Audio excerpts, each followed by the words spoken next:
জিকির জায়েজ হওয়ার জন্য দুই শর্ত। আরেকটা জিকিরের নাম হলো, আরেকটা জিকির আছে অস্পষ্ট আওয়াজে জিকির করা, যে জিকিরের কোনো আওয়াজই নাই, অস্পষ্ট আওয়াজে আমার ঠোঁট লড়লো, আমার মুখ লড়লো, আমার জিহ্বা লড়লো, এমন আওয়াজ বের হলো যেটা আমার কানে শুনলাম, আমার পাশের কেউ শুনলো না।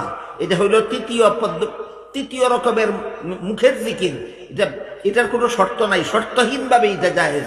অস্পষ্ট আওয়াজে 24 ঘন্টা আপনি জিকির করতে পারেন। আপনার এই জিকিরের দ্বারা না কারো ধর্মের ক্ষতি হয়, না কারো সংসারের ক্ষতি হয়। এই জন্য অস্পষ্ট আওয়াজে মুখে জিকির করার জন্য জায়েজ হওয়ার জন্য কোনো শর্ত নাই। গেল 3 প্রকারের মুখের জিকিরের আলোচনা। আরেক প্রকার জিকিরের নাম হলো অন্তরের জিকির। অন্তরের জিকিরের মর্ম হলো, মুফাসসিরিন কেরাম তাফসীরের কিতাবে লিখেছেন, অন্তরের জিকিরের মর্ম হলো 24 ঘন্টার প্রতিটি মুহূর্তে মুহূর্তে যে কাজটা আমার সামনে আসবে, করার আগে আমার অন্তর বিবেচনা করবে কাজটা আল্লাহর হুকুমের পক্ষে না বিরুদ্ধে। যদি আমার জানা মতো আমার সামনে যে কাজের সুযোগটা আসলো, এটা যদি আল্লাহর হুকুমের বিরুদ্ধে হয়, তাহলে আমার অন্তর বাধা দেবে, এই কাজ করবে না, করলে তুমি আল্লাহর সন্তুষ্টি লাভ করতে পারবে না, তখন আমি এই কাজটা করব না। আর যদি আমার বিবেক বলে আমার জানা মতে এই কাজটা করা আল্লাহর হুকুম বিরোধী নয়, তখন এই শুধু কাজ করব। এইভাবে কারো অন্তর সদা সর্বদা আমার প্রত্যেকটা কাজ জায়েজ হচ্ছে না না জায়েজ হচ্ছে, এই ব্যাপারে যদি আমার অন্তর জাগ্রত থাকে, সচেতন থাকে, তাহলে এই অন্তরের এই জাগ্রত অবস্থা, অন্তরের এই সচেতনতাকে অন্তরের জিকির বলা হয়। এটা কেমন জিকির? অন্তরের জিকির।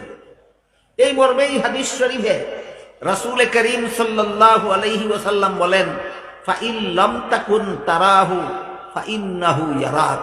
তুমি যদিও আল্লাহকে দেখো না, আল্লাহ তোমাকে সর্বাবস্থায় দেখে। আপনারা কি বলেন, আমরা কি দুনিয়ার জীবনে আল্লাহকে দেখি? দেখি না। আল্লাহ রসুল বলেছেন, কুরআনে আল্লাহ বলেছেন, পরকালে মুমিন বান্দারা চর্মচোখেই আল্লাহকে দেখবে, কিন্তু দুনিয়াতে আমরা কেউ আল্লাহকে চর্মচোখে দেখবে না। তবে আল্লাহ কিন্তু অহরহ সদা সর্বদাই আমাদেরকে দেখেন।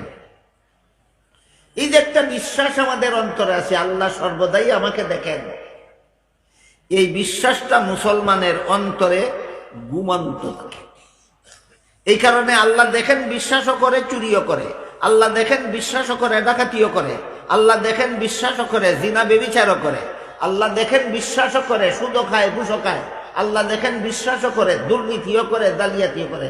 তুমি যদি বিশ্বাসই করো, আল্লাহ দেখেন, কোন সাহসে চুরি করো? কারণ বিশ্বাস ঘুমন্ত। বিশ্বাস ঘুমন্ত। তুমি যদি বিশ্বাসই করো আল্লাহ তোমাকে দেখতেছেন, কোন সাহসে জিনা করো? বিশ্বাস ঘুমন্ত। বিশ্বাস ঘুমন্ত। এই অন্তরে আল্লাহর জিকির নাই, এই অন্তরে আল্লাহর জিকির নাই।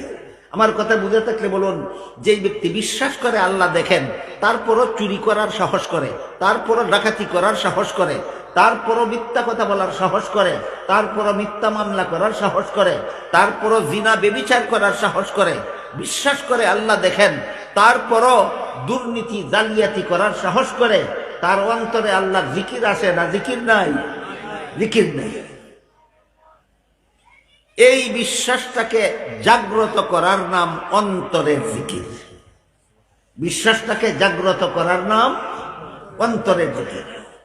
ঘুমন্ত অন্তর, অন্তরের ঘুমন্ত বিশ্বাস আর জাগ্রত বিশ্বাসটাকে পরিষ্কারভাবে আপনাদের বুঝাবার জন্য দুইটা উদাহরণ দিই। একটা উদাহরণ হলো, ধরেন আপনার দেওয়াল ঘেরা বাড়ির ভিতরে চোর যেন ঢুকতে না পারে, সেজন্য আপনি সারা রাত একজন বেতনভোগী পাহারাদার গেইটে বসায় রাখলেন। কথা আমার বুঝে থাকলে বলুন, পাহারাদার গেইটে বসা থাকলে রাতে চোর ঢুকতে পারবে বাড়িতে? কেন পারবে না? পাহারাদার বসা আছে। কিন্তু পাহারাদার যদি আপনার বাড়ির গেইটে বসে বসে সারা রাত ঘুমায়, পাহারাদার গেইটে বসে বসে কি করে? ঘুমায়। তাহলে চোর ঢুকতে পারবে কিনা? পাহারাদার না থাকার কারণে, না থাকা সত্ত্বেও ঘুমন্ত থাকার কারণে। ঠিক তেমনি ভাবে আল্লাহ আমাকে দেখছেন, এই বিশ্বাসটা থাকা সত্ত্বেও আমার বিশ্বাস যদি ঘুমিয়ে থাকে, আমি বিশ্বাসও করব আল্লাহ দেখেন, তারপরও জিনা করব, আমি বিশ্বাসও করব আল্লাহ দেখেন, তারপরও চুরি করব, আমি বিশ্বাসও করব আল্লাহ দেখেন, তারপরও মানুষের ধন সম্পদ আত্মসাৎ করব।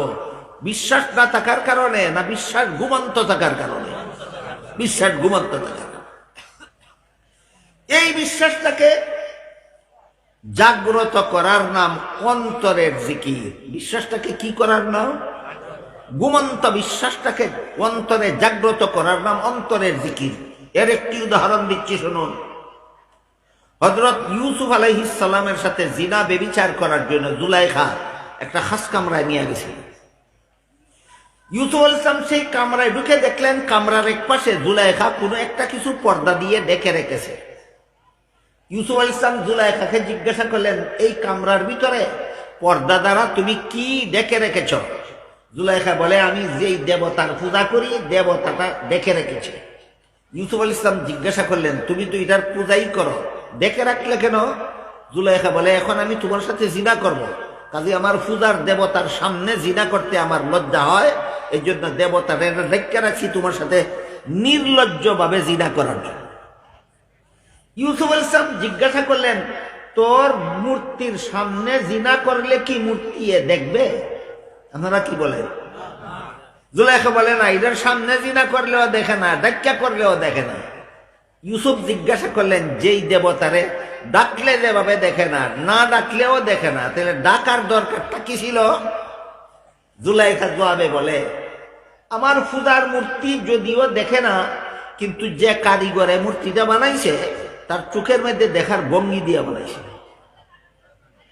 এই ভঙ্গিটার কারণেই তার সামনে তোমার সাথে জিনা করতে আমার লজ্জা হয়।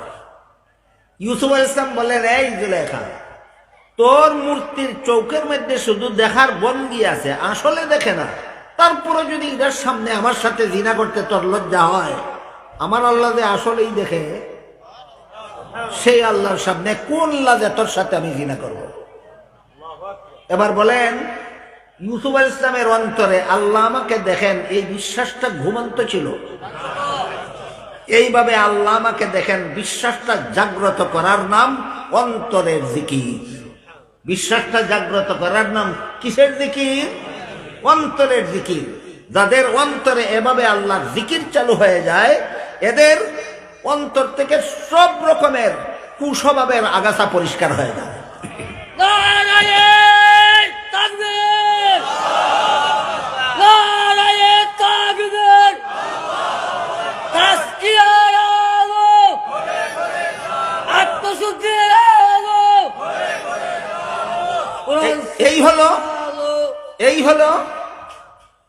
এই হলো মনের আগাছা পরিষ্কার করার একটা পদ্ধতি, আল্লাহর জিকির।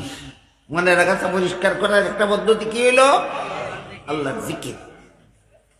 আরেকটা পদ্ধতি, মনের আগাছাগুলি পরিষ্কার করার আরেকটা পদ্ধতি হলো আল্লাহওয়ালাদের সোহবত। কাদের সোহবত? আল্লাহওয়ালাদের সোহবত। অর্থাৎ যাদের মনের আগাছা পরিষ্কার, যাদের তাজকিয়ায়ে নফস অর্জন হয়ে গেছে, যারা আল্লাহ আমাকে দেখতেছেন এই বিশ্বাস যাদের অন্তরে জাগ্রত, এদের কি আল্লাহওয়ালা বলা হয়?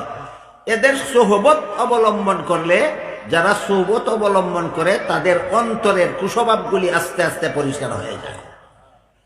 এর উদাহরণ, এই আগে বলেছিলাম আপনারা বাতির নিচে বসেছেন, বাতির আলোতে আপনাদের শরীরটা আলোকিত, এজন্য আপনারা একে অপরকে দেখতে পারেন। দেখেন কিনা একজনে আরেকজনকে? আপনার গায়ে বাতি জ্বলার কারণে না জ্বলন্ত বাতির আলো লাগার কারণে? যেমন ভাবে জ্বলন্ত বাতির আলো যার শরীরে লাগে তার শরীরটা আলোকিত হয়, দেখা যায়, ঠিক তেমনি ভাবে আল্লাহওয়ালাদের সোহবতে গেলে তাদের অন্তরে যে ইমানের বাতি জ্বলে, সেই বাতির আলোতে যে বসে তার অন্তর আলোকিত হয়ে যায়। এটা হলো অন্তরের আগাছা পরিষ্কার করার দ্বিতীয় পদ্ধতি, আল্লাহওয়ালাদের সোহবত। আল্লাহওয়ালাদের সঙ্গ লাভ করা, আল্লাহওয়ালাদের সাহচর্য লাভ করা, আল্লাহওয়ালাদের সোহবত অবলম্বন করা মনের কুস্বভাবের আগাছা পরিষ্কার করার 2 নম্বর পদ্ধতি। এর বিবরণ দিয়া আল্লাহ পবিত্র কোরআনে বলেন, ইয়া আইয়ুহাল্লাযীনা আমানুত্তাকুল্লাহ ওয়া কুনু মা'আস সাদিকিন, হে ঈমানদারগণ তোমরা গুনাহমুক্ত জীবন যাপন করো। আর গুনাহমুক্ত জীবন যাপন করা, গুনাহমুক্ত জীবন যাপন অর্জন করার সহজ পদ্ধতি হলো আল্লাহওয়ালাদের সংস্রব অবলম্বন করা। কাদের সংস্রব? আল্লাহওয়ালাদের সংস্রব অবলম্বন। এমর্মে হাদিস শরীফে রাসূল করিম সাল্লাল্লাহু আলাইহি ওয়াসাল্লাম বড় চমৎকার একটা উদাহরণ দিয়েছেন।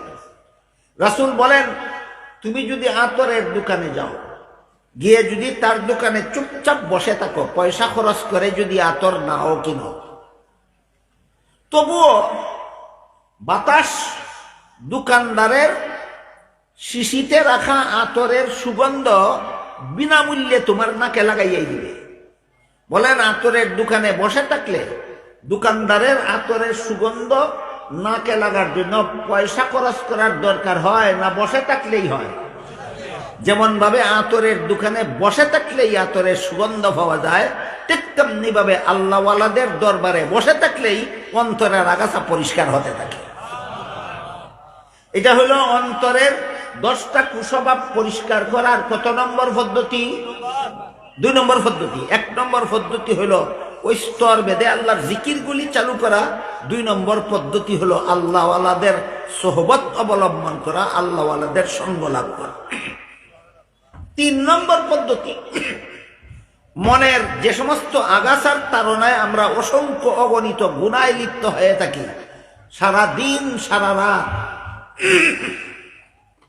এইগুলিকে পরিষ্কার করার 3 নম্বর পদ্ধতি হলো, ক্ষেতের মধ্যে যেমন ফসলের চারা এমনিই ফলে না, মেহনত করে ফলাতে হয়। আগাছা এমনিই ফলে? ক্ষেতের মধ্যে আগাছা ফলাতে হয় না এমনিতেই ফলে? কিন্তু ফসল এমনিই ফলে না, ফলাইতে হয়।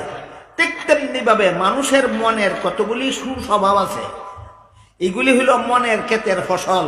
এগুলি অটোমেটিকলি ফলে না, এগুলি কৃষকের ক্ষেতের ফসল ফলাবার মতো মেহনত করে মনের ক্ষেতের মধ্যে সুস্বভাবের ফসলগুলি ফলাতে হয়। এইগুলিও সর্বমোট 10টা। বলুন, মনের ক্ষেতের ফসল কতটা? 10 রকমের ফসলের চারা মনের ক্ষেতের মধ্যে ফলাতে হয়। এর মধ্যে একটা সুস্বভাবের নাম হলো খাউফ, আর একটা সুস্বভাবের নাম হলো রাজা। খাউফ শব্দের অর্থ হলো আল্লাহর শাস্তির ভয়। খাউফ শব্দের অর্থ আল্লাহর শাস্তির ভয়। আর রাজা শব্দের অর্থ হলো আল্লাহর রহমতের আশা। আরো 8টা আছে।